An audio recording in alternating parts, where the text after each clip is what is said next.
All right, let's get this bit out of the way.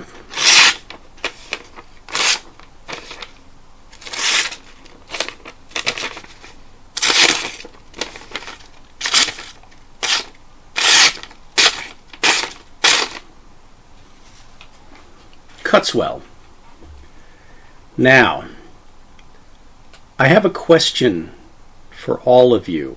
It's going to come at the end of the video. And the reason for this is I had planned this video as a comparison video, but didn't buy the knife I was planning on comparing it with because, well, other opportunities presented themselves that kind of stressed my my blade buying budget, and then you'll see what that is in another video, I promise. However, I've done some videos on my love-it-loathe-it relationship with Gerber over the decades. Some knives I think I'd like, and I wind up loving them, becoming a real devoted fan of that design. And others that I think I'm going to like, and I'm really, really, really disappointed by. And then there'll be some knives that they'll put out that I'll really like, and they'll discontinue them, like the LHR that I did the review on. Now, looking at potential, similar knives, the LMF, which was designed as a military knife, an infantry knife, a field knife, rescue knife, tactical knife, and smaller, handier than the LHR, but still pretty sturdy. And I'll post a picture of it, but whatever it was about that knife, it just didn't do it for me. The appearance, the design, whatever, and it was fairly expensive when it came out at the time, so it didn't trip my trigger, shall we say. However, there was a similar knife available that was kind of a step down that I thought, well, okay, I can take a risk on that one, and that was the Prodigy. So let's take a look at the Gerber Prodigy. This is a version I've had for, well, about a decade. All right, let's start with specs. It is a shave smaller than the LMF, but significantly smaller than what I would consider a full-size combat knife, at least what I got used to. For instance, as compared to my classic K-bar. Yeah, you can definitely see the difference. So what you're getting is a knife that has a 4.75-inch blade, which is a pretty handy utility length. It's not huge, but it's not tiny.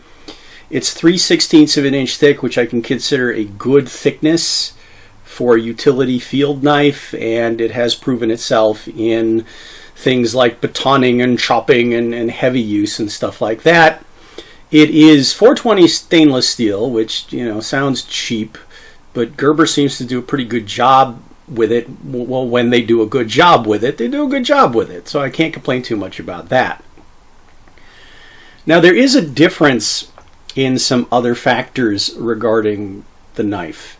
The shape of the handle, you're talking about a 10-inch overall length. Shape of the handle compared to the LMF is a little bit different, and just handling them, this one's a little thinner, and just the ergonomics I found were better. I just like them more. I also wasn't crazy about the big fat sort of, it's a hammer purpose pommel on the LMF, and that can certainly be useful for hammery kind of things, like the pommel on the K-bar. But yeah, this one terminates. You can see it basically kind of like a K-bar, has what I would assume is a stick tang that then terminates in this, well, impact tool. It's got a hole in it for a lanyard, and it's a pretty useful thing for, well, potential utility use like glass breaking or other stuff like that. Now, the grip is a kind of hard plastic that is coated with a rubbery substance like the LHR that I reviewed, and the same is also going to be true, oddly, of the scabbard, plastic scabbard that they covered in something rubbery. I don't know, maybe to get a good grip if you're going to pull it apart. We'll take a look at the scabbard in a second. All right, some design features that I like versus didn't like about the knife. Well, let's start with, like I said, I like the grip. I love the way it feels in the hand. And we'll talk about different kinds of uses, specifically how it handles, shall we say, tactically in a little bit, I promise. But a few things I didn't like about it. The serrations are sharp and useful, but I feel like they're disproportionate disproportionate in how much blade space they take up. I think they could have been like, they could have ended here, and I could have had a shorter run and then more straight edge, which I tend to find myself using straight edge more. Now, what kind of uses have I put to this? Well, cutting cardboard and straps and tape, and yes, I've actually used it to carve and chop and split wood. I found myself initially liking the knife. It came with let me turn on my local closer light here, and you can kind of see some of the wear on it. It came with, this is the first knife I acquired that came with that matte finish. Now, when it was new, it was really cool looking. It looked like stone. Actually, people who looked at it said, "Ooh, that looks like stone." But one of the things I quickly learned about knives with, shall I say, high friction finishes as compared to smoother DLC coatings and things like that, yeah, a couple of problems. One of which, really hard to clean. If you get gunk on it, like wood sap or tape glue or something like that, yeah, really hard to get stuff off that surface. Also, these surfaces can be really hard, to keep from getting scuffed up and scratched up. So this one's held up pretty good, though. We'll take a closer look at it. What I've had to do to clean it and keep it clean and looking pretty good is I've had to take some fine sandpaper to it on occasion to literally scrub the gunk off. So it's got a little bit of wear through on the edges where you can see the steel coming through underneath. So I don't think it really hurts the knife. But yeah, that was a little annoying. But the biggest part about high friction coatings like this is depending on what you're cutting. If you're cutting through a material that's going to kind of bind to the sides of a blade, I found those really coarse surfaces, they create a lot of drag, a lot of resistance, and seem to make, for me, the cutting a lot harder. Okay, if that makes any sense. Things like cutting through cardboard, heavy cardboard, or wood. Yeah, this knife just doesn't slip through stuff like that, and like I said, the residue of whatever it's gone through, really tough to carve off, clean off. So that's annoying. But I figured out ways to scrub it clean. What else do I like about the knife? I actually really like the sheath. Now, stripped down like this, it's still got a lot of options for different kinds of carry. Belt, gear, packs, stuff like that. You could actually set it up to carry it potentially horizontally versus vertically. You could actually remove this plastic bit from the nylon bit and secure that to you separately in some fashion. And the retention system, it just kind of grips the guard pretty evenly on either side, but allows you to get your fingers in here to get a hold of it. Use your thumb to press against it or whatever. But just with tension, it's not that hard to release, yet it is secure. I haven't had any problems with it not being secure or being too tight. And it fits pretty well. So I would say the scabbard, which does also allow you to put it in both ways, depending on how you want to carry it. Yeah, I like the scabbard. Knife, it's not a bad knife. It just, again, didn't totally do it for me, shall we say. So what I wound up doing with it is tossing it in my car toolbox, and in my job for the last 15 years I've done a ton of traveling. I'm always on the road, often in some places that are pretty remote, or there's some places that might lose power and I might need to actually build a fire or do some other things outside. So yeah, it's gotten some use in terms of utility and outdoor use, and it's held up pretty good. I think my biggest complaint again would be the finish. Second biggest complaint is I would just like a little bit more edge on it. Now, this is also potentially designed as a tactical knife. Now, there are a ton of other people who've done stress tests on knives like this, and this knife has held up really well in those abusive tests. Let's talk about tactical application. Okay, one footnote that I didn't mention.